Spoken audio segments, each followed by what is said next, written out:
আজ শারদীয় দুর্গোৎসবের মহাসপ্তমী পুজোর খবর জানাতে রংপুর এবং ঝালকাঠি থেকে যুক্ত হবেন সহকর্মীরা। শুরুতে চলে যাব রংপুরে, আছেন সহকর্মী ফখরুল শাহিন। ফখরুল, মহাসপ্তমী ঘিরে কেমন উৎসব আয়োজন দেখছেন?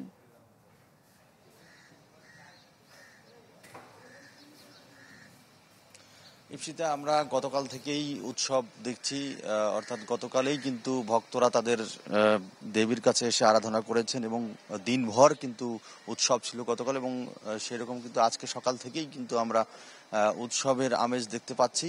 এবং আজকে যে সপ্তমী, এই পূজার জন্য আসলে সব উপকরণ সকাল থেকে তৈরি করা হচ্ছে। আমরা এখানকার যে পুরোহিত আছে, আমি আছি রংপুর নগরীর নবাবগঞ্জ বাজারে, এবং এই মণ্ডপে যে পুরোহিত আছেন তাদের সাথে কথা বলেছি। তিনি বলেছেন যে সপ্তমীতে তাদের যে পূজা হবে সেজন্য আসলে নবপত্রিকা অর্থাৎ 9টি পাতা তাদের সাজানো হচ্ছে। কলা থেকে শুরু করে কলা, বেল এবং কচু, মানকচু সহ এরকম 7টি পাতা কিন্তু সাজানো হচ্ছে।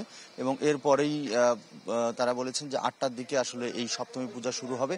এবং এই পূজাকে ঘিরে আসলে শুধু এই মণ্ডপে নয়, রংপুরের যে 922টি মণ্ডপ রয়েছে, আমরা গতকাল থেকেই কিন্তু খোঁজ নিচ্ছি এবং আমরা জানতে পেরেছি যে সব মণ্ডপেই কিন্তু উৎসব মুখর পরিবেশেই এই পূজা অনুষ্ঠিত হচ্ছে।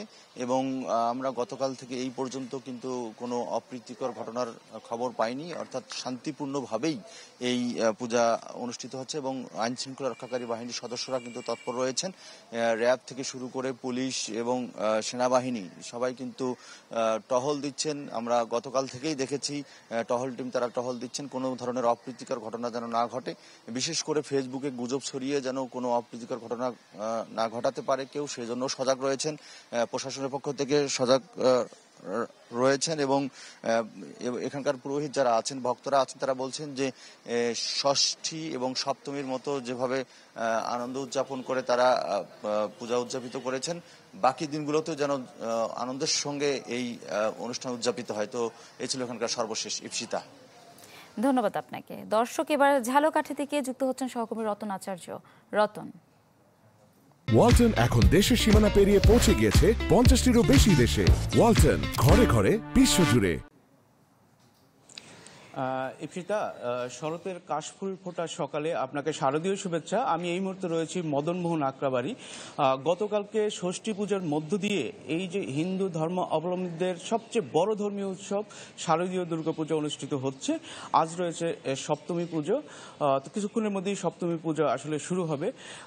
তো আমি এসে যেটা দেখলাম যে এই মন্দিরের যে আইনশৃঙ্খলা পরিস্থিতি সেটাও মোটামুটি ভালো রয়েছে, এবং যারা আইনশৃঙ্খলা কর্মকর্তারা রয়েছেন তাদের সাথেও আমি কথা বলেছি। তারা বলছেন যে আসলে এই পূজাটাকে সুন্দরভাবে করার জন্য তারা তৎপর রয়েছেন। যে ঝালকাঠিতে এখন পর্যন্ত 162টি পূজা মন্দিরে পূজা অনুষ্ঠিত হবে বলে আসলে জেলা প্রশাসনের পক্ষ থেকে জানিয়েছে। আমাদের সাথে রয়েছেন বাংলাদেশ পূজা উদযাপন পরিষদের ঝালকাঠি জেলা শাখার সাধারণ সম্পাদক। আমরা তার কাছ থেকে একটু জানবো। আচ্ছা, আপনি একটু বলবেন যে আসলে কতটা পূজা অনুষ্ঠিত হবে এবং আইনশৃঙ্খলা পরিস্থিতি কেমন দেখছেন? শারদীয় দুর্গাপুজো উপলক্ষে ঝালকাঠির আইনশৃঙ্খলা পরিস্থিতি স্বাভাবিক রয়েছে। গতকালকে ষষ্ঠী পূজার মধ্য দিয়ে যে আনুষ্ঠানিকতা শুরু হয়, গতকাল সন্ধ্যায় কিন্তু আমরা বিভিন্ন পূজা মণ্ডপে দর্শনার্থীদের ভিড় দেখেছি। আজকে মহাসপ্তমী, আমরা আশা করছি সপ্তমী পূজায় বিভিন্ন পূজা মণ্ডপে দর্শনার্থীদের উপচে পড়া ভিড় হবে।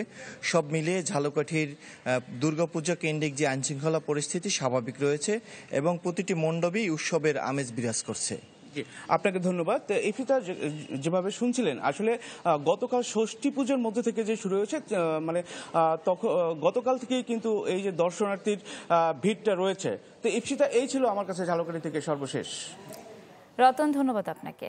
দর্শক, শারদীয় দুর্গোৎসবের খবর জানছিলাম রংপুর এবং ঝালকাঠি থেকে।